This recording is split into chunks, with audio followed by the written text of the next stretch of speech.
Hello बच्चों, स्वागत है आप सबका मेरे इजी केमिस्ट्री चैनल पर।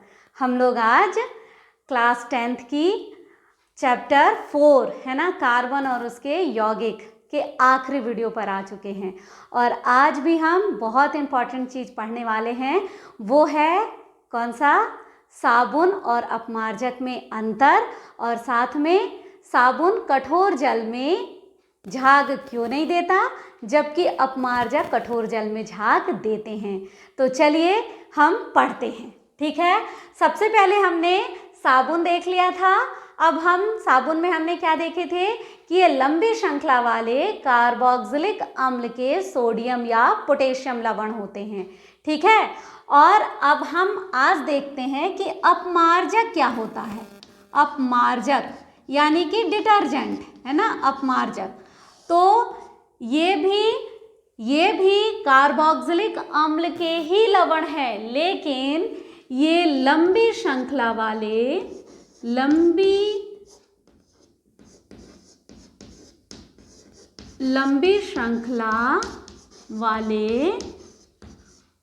कार्बोक्सिलिक अम्ल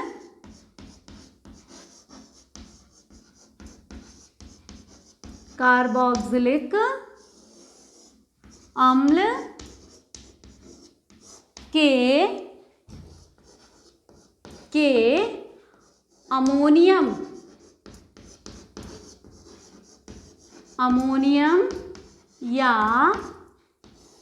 अमोनियम या सल्फेट लवण होते हैं।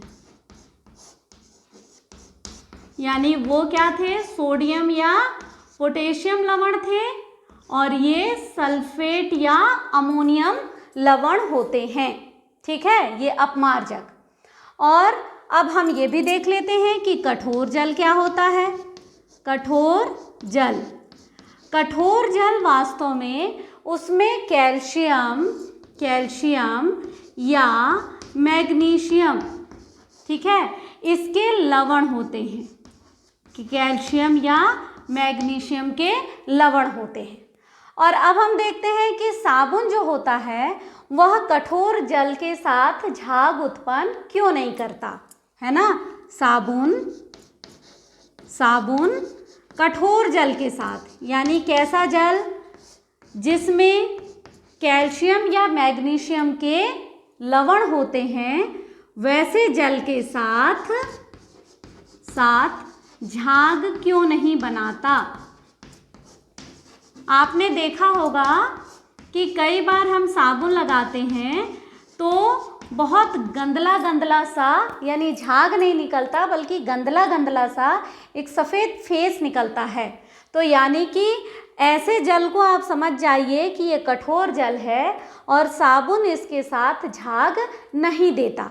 देखो, अपन ने पिछली बार भी वीडियो में देखा था कि साबुन जो होते हैं, साबुन ये इस तरह से, ये और ये CO और ये Na, यानी ये आयनित भाग, ये अनायनित भाग, ठीक है। आप इसको ऐसे भी लिख सकते हैं, RCH2 कितने टाइम्स? N टाइम्स, और यहाँ पर ये क्या हो जाएगा? O, और यहाँ Na। जब ये क्या होते हैं? कैल्शियम के साथ क्रिया करते हैं। कैल्शियम लवण पानी में है जब, तो पानी की कठोरता है ना। तो ये कैल्शियम लवण के साथ जब क्रिया करते हैं तो ये कैल्शियम के ऊपर 2 धनायन होता है और सोडियम के ऊपर 1 ही धनायन है। तो जाहिर सी बात है, ये कितने लगेंगे? ये 2 लगेंगे, ठीक है ना, 2 लगेंगे ये। तो क्या हो जाएगा?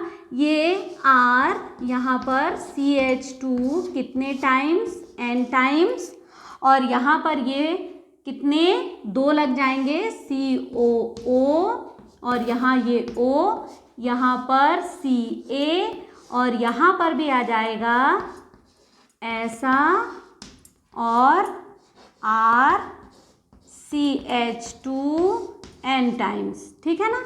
ये यानी ये क्या बन गया? कार्बोक्सिलिक अम्ल का कैल्शियम लवण। और ये जो कैल्शियम लवण है ये पानी में अविलेय है, पानी में अविलेय, अघुलनशील है और ये अविलेय होने के कारण ही पानी में घुलता नहीं है। इसके कारण ही जो साबुन है वो कठोर जल के साथ झाग नहीं बनाता। यानी जो कार्बोक्सिलिक अम्ल का कैल्शियम लवण है, ये क्या है? ये है कार्बोक्सिलिक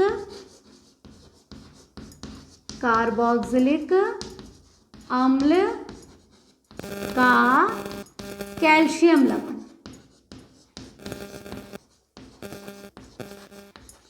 कैल्शियम लवण, और ये कैल्शियम लवण ही कैसा है? पानी में अघुलनशील है। इसके कारण ही साबुन कठोर जल के साथ झाग उत्पन्न नहीं करता।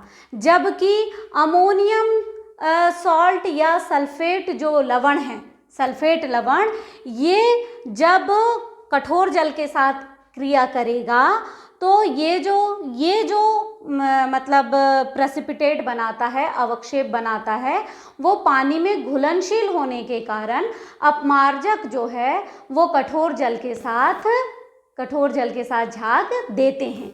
यानी कि यहाँ पर मैं लिख देती हूँ कि अपमार्जक जो है, जो लवण बनाता है, अपमार्जक Ca यानी कठोर जल के साथ जो लवण बनाता है, बनने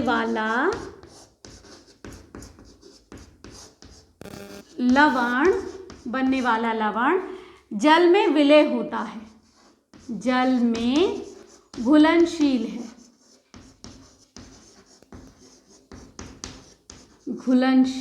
है, इसीलिए ये जो है कठोर जल के साथ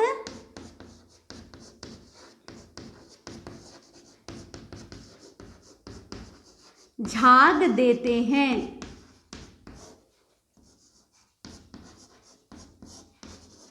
तो आई बात समझ में?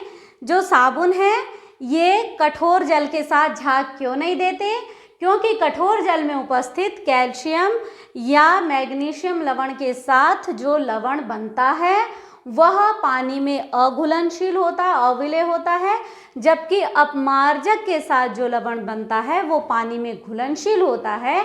इसीलिए अपमार्जक कठोर जल में जो है वो झाग देते हैं, साफ करते हैं, लेकिन साबुन जो है वो कठोर जल के साथ चिकनाई को या गंदगी को साफ नहीं करते।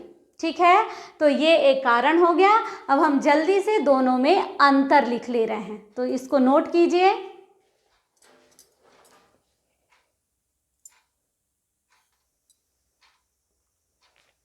चलिए, तो अब हम साबुन और अपमार्जक में अंतर पढ़ लेते हैं। देखिए, आपने जो साबुन और अपमार्जक की परिभाषा लिखी है उसको भी हम अंतर के रूप में पढ़ सकते हैं। तो पहला अंतर देख लेते हैं कि साबुन ये कार्बोक्सिलिक अम्ल के सोडियम या पोटेशियम लवण होते हैं।